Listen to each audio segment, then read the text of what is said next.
Okay, well, Finance Committee, January 4th, 9:10 a.m. Amanda, could you call the roll, please? Barron. Here. Bowers. Yes. Geiger. Yes. Watts. Here. McTaggart. Here. Okay, I'll call the meeting to order. Is there a motion to approve the agenda? Mr. Geiger, second by Bowers. All in favor? Aye. Aye. Motion carries. Do you have any public comments? None. We'll go to Myron Munyon on general liability insurance update. Everything's in, policy's been issued. Really isn't any updates right now. We don't have anything pending until the cyber comes up in July. So we'll give plenty of notice when that comes in. Yep. Get the applications out, let you guys know where we're at on that. All right, Very good. Thank you. thank you, have a good day. Any word from Susie or? Let's skip over Susie. That's next week. He's gonna come next month and then he's gonna come every month after that. Couldn't come this month. And department head reports, Bree. Just on a finance aspect, I presented a resolution at tax that was voted on and approved to move forward to the board to raise election judge pay, $20. It's based on a reimbursement that we'll receive from the state of Illinois for that $20 for each election judge. So they have the money allocated for it, and then the board just needed to pass a resolution to approve paying the election judges the $20. We had to increase the pay, we couldn't just get the $20 reimbursement. So that is going to be presented at the full board. And it is part of the budget, so make sure that was in there. So otherwise, that's it from a finance point of view. Kurt. I had said at the tax and zoning meeting that we're working on our final distribution.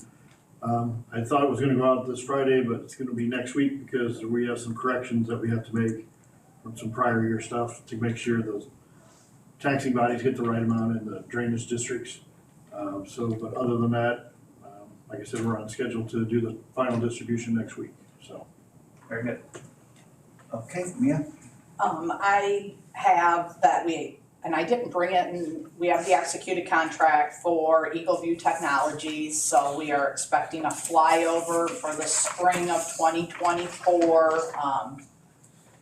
I sent a few examples of intergovernmental agreements over to Jim Devine. He is looking over them so we can get something in place so that we can charge the townships that don't currently have township assessors for doing the work. If they're not gonna choose to hire somebody and the county has to do it, they should be being charged for it. So at this point, I'm just kind of working on a cost study, like with the other townships, and seeing what they're paying per parcel count to get a fair number to them. And then we have in tax, and then ARPA has approved, so we're moving forward with DevNet as a camera provider with ARPA funds. So, and then I put the cost of the DevNet attached to what I presented. Okay. Anybody have questions on any of that? And then you had a mileage thing that wasn't in our, this was an additional claim that wasn't in the list that was given to all of us ahead of time here for. I didn't submit a part of it. Okay. Louise was out and I wasn't sure Wow. what to do. I just want to bring it to so, everybody's attention because when we get to that part, there's an extra $72 mileage in travel there. Or It's one to Mia and then one to environmental systems. So we've got two different things. and some stuff for the sheriff, so we can talk about that later. Okay, thanks. Eric? ETSB's been working on some server opportunities for the mobile CAD system. We started that project quite a while ago and I got some additional servers for free, so it was like, let's spin those up. But Area Wide's been doing a good job of using an alternative source, so the mobile CAD seems to be going in the right direction for the sheriff's office. So other than that, unless you wanna hear about my Christmas and New Year's holiday. Yeah. Not, no offense. I'm taking. Would you know, Eric, did they make any progress on coming up with a backup to the internet? The fiber is run, we found out that the fiber actually runs into the 911 center. But so far Connexus has not done any additional work. They came out one day to observe the situation. And it's kind of fallen flat probably because of the holidays. I'm expecting that. No problem. Well, they made Jill probably progress. doesn't know any more than I, but I'm not gonna speak for her. Thank But you. it's going in the right direction. I'm hoping they come in and kind of seal the deal here sooner versus later, so that particular situation gets patched up. So it's really, you got all the hardware then basically, or well, I mean, what would be the complicated part? It's just them connecting everything? Well, they've got to get it over to the county servers Okay. from 911. Oh, I see. And going over the rafters with a fiber cord is not exactly ideal, just because of how much force you have to pull with. You could break a fiber cable really easily. That's the easiest way that I can explain it. I've got some alternatives, but again, Connexus needs to be here so we can discuss those alternatives, and then we'll need to obviously work with Area Wide to figure that out as well. I'm going, I have equipment that connects to the core already. So if you just wanna run it there, it should work. Right. But again, that requires Area Wide to kind of weigh in and what they feel is their purview there. Getting over. Not quite. Unfortunately, you made it, just, you still gotta go through some of it. Okay, thank you. Jill? We had received the engagement letter from Clifton Larson Allen.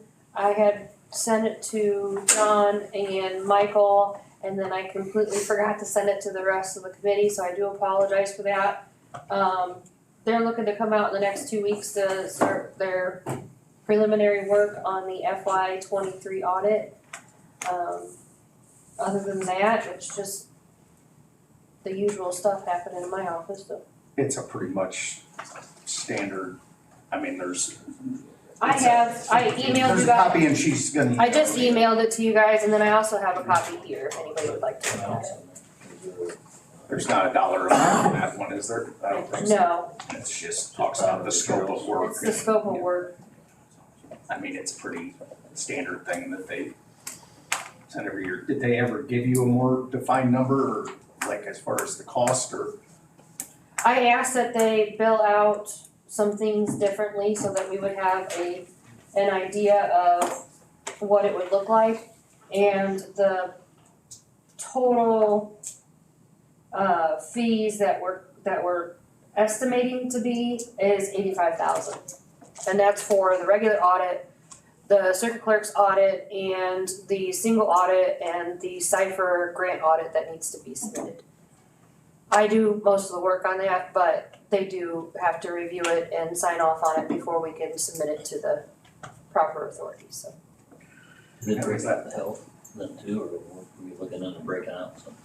Are they breaking out some of those other things? They are. Health They and are. all that stuff? They're breaking out some of the ARPA information, because we can claim that as administrative fees towards ARPA.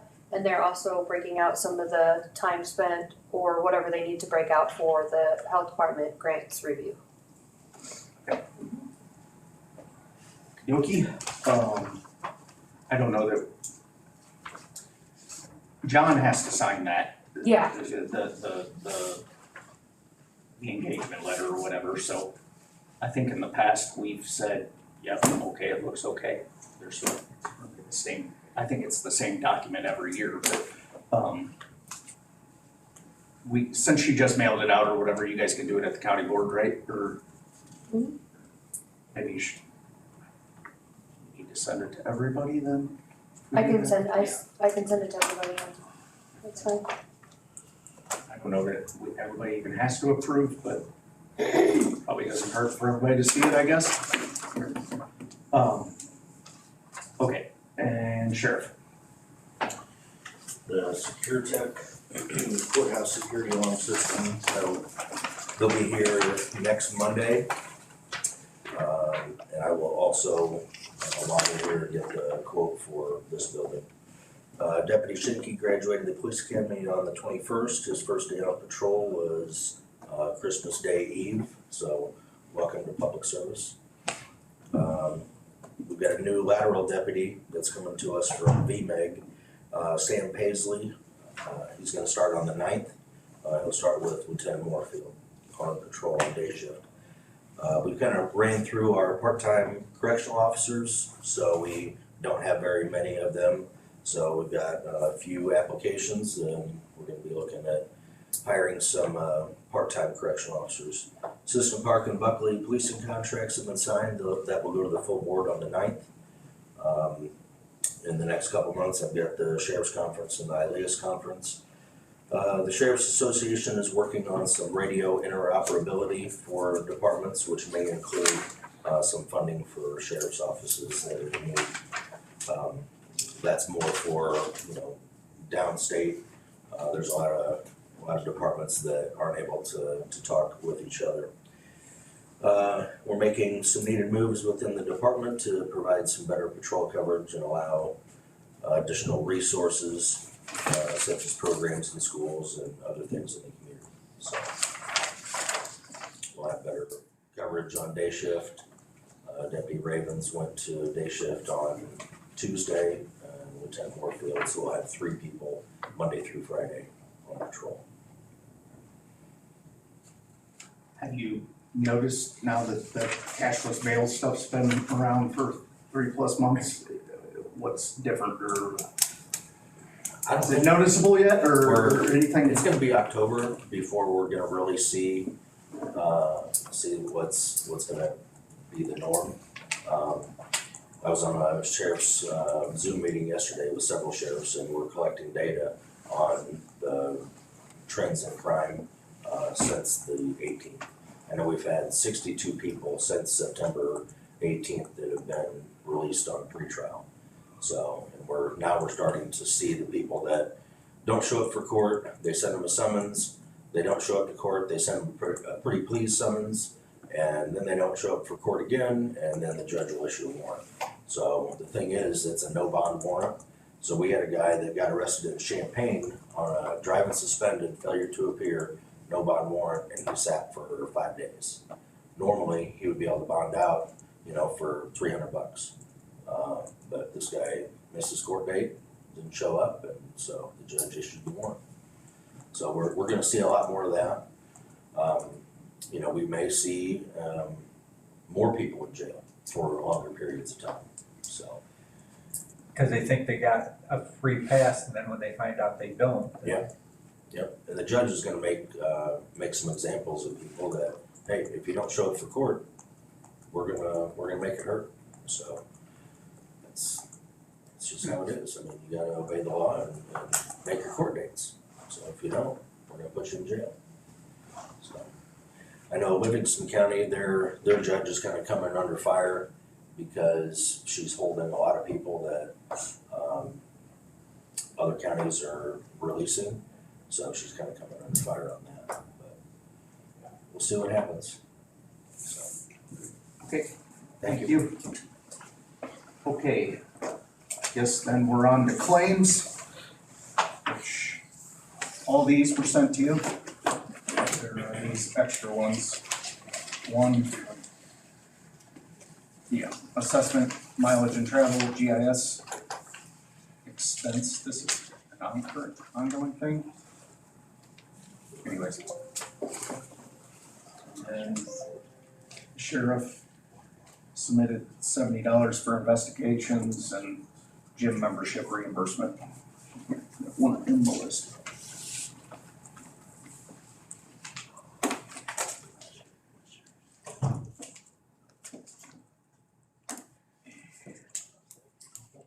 All those, refunds, that's for taxes, No, I was contacted by IMRF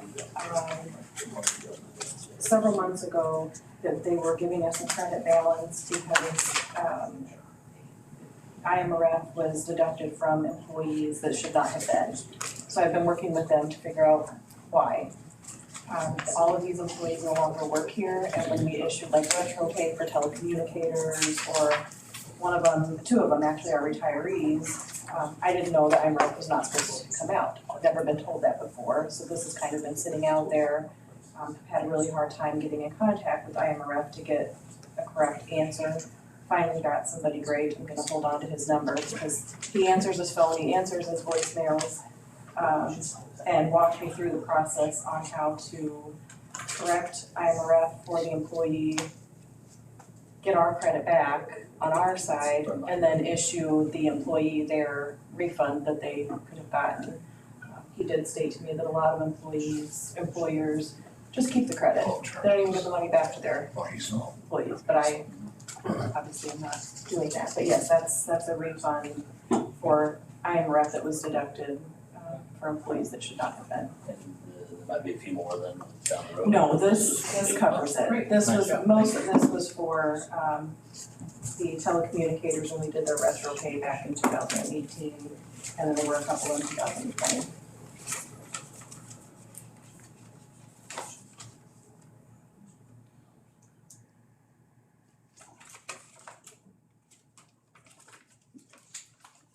Okay. There's other questions? So these claims were not submitted prior to the deadline. And I have no problem paying them, but if there's a deadline, then maybe we shouldn't even publish a deadline if it means nothing. You wanna have a deadline. I'm sure Amanda would not like if there was not a deadline. It doesn't affect you. I don't do the claims. But it's really not a deadline if they just get paid. It's a Like I lot. said, I have no trouble doing it, I'm just saying. Yeah, it's a lot, I know what you're saying, and I feel that sometimes too, but, I don't want them to be turning in claims, all their claims, as late as possible as they can, because it takes some time to go through them and enter them all into our accounting software and And I my understand report, one of the so. sheriffs uses all money to buy something, like I said, I have no problem with it, I just bring up the point. I mean, it doesn't happen, I mean, the percentage that's turned in late, I know it's annoying, but it's Yeah, really it seems like small. they make it, that's kind of what it is that it gets pushed onto the finance committee, because anything late gets sent over here, so. I get I it. don't think it's been as bad in the last few months as it once was, so we're trying to do better. Okay. We can have a motion to approve the claims, So they, including these other ones. Mr. Watts, second. Mr. Behrens, any other comments or questions? If not, call the roll, please. Aaron, Yes. Olive, Bowers, Yes. Geiger, Yes. Watts, yes, McTaggart. Yes. Okay, motion carries. And we have old business or new business. New business. I was kind of discussing a little bit with Jill about with our new laws about time and attendance, where somebody needs to keep records of how many hours worked so that they can be distributed correctly. And we're doing everything by paper now, including our time punches, which I'm still confused over how such a large facility can just go by handwritten notes of when I worked. I wonder if we should look into just what time and attendance would cost to consider. Then. Well, probably, Just I to guess, see. Jill, what are your thoughts or? I don't necessarily, I mean, my thought has always been, it would be easier to, or more effective, I would say, more effective to have some sort of time clock system.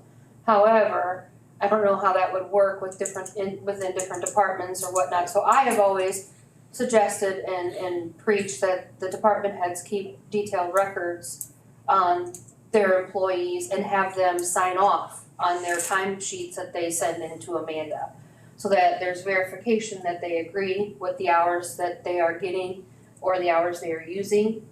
But I mean, if it's, I think all the department heads need to be included in on if we wanna move towards a more efficient, you know, way to use a time clock. How many employees does that involve? What do we have, 159 right now-ish? That's our end duties. That's our end. That's just all of them, yeah, that's all of them part-time. There's more in one department, some less in others, probably too, makes it difficult. I guess, what do you guys think? I thought it was a requirement by law that we have employees sign timesheets. I mean, I thought that was like a labor law, I don't know. But I mean, we do that and I mean, maybe I'm just a stickler, but I keep track of my people, you know, like, so I don't know, I do it too, so I mean, do we Yeah, have places where we're not doing that, or that, like? I is it- can't, I don't know what kind of records. The only thing that gets turned in for payroll usually is a sheet with their names, and then if they have, let's just, for an example, if they have 60 hours of regular time, 10 hours of vacation time, that's it. We don't know what days they work, what times they left. Now, I can tell you about myself, Amanda, and Lacey, cause I keep detailed records, and obviously Brian does too. I have them sign off on their timesheet, and then it's just in the file with payroll. Right. So, I can't speak to every department, cause I don't know. I don't know how they keep their records. So my office, previously the chief deputy was doing it, but as of December 1, I started doing it and I had Jill send me her Excel spreadsheet. I let them track it and send me their individual Excel spreadsheets, and then that there's a question where it's very detailed, what time they came in, what hours were being used where, and then I convert those individual timesheets into what I send to Amanda. I have an overtime sheet that collects all of their exceptions, so overtime, sick time, vacation time, all of that goes into one sheet, but by contract, they're paid 80 hours for every 2 weeks, period, regardless of what times they are or are not clocking in, so I'm getting as granular as I can, but I'm doing a time clock for my people. Yeah, it could help me for some tardy stuff and that, maintaining that tracking, but that's not the norm in the first place. My people get it, they do their jobs, they're there on time. We have a handwritten log, if somebody takes vacation, comp, sick time, the deputy or correction officer writes that down. That goes to Sandy, and then Sandy does all the payroll and sends that to Amanda. So we have a handwritten log. It would not work so well for a deputy to sign on to the radio, and then have to run to the office to punch in a time clock, so. I apologize, Yeah. I didn't mean time clocks. A lot of it's done on phones, Yeah. pads, other type of enter, I mean, Yeah. it's changed from probably when we worked in high school, so yeah.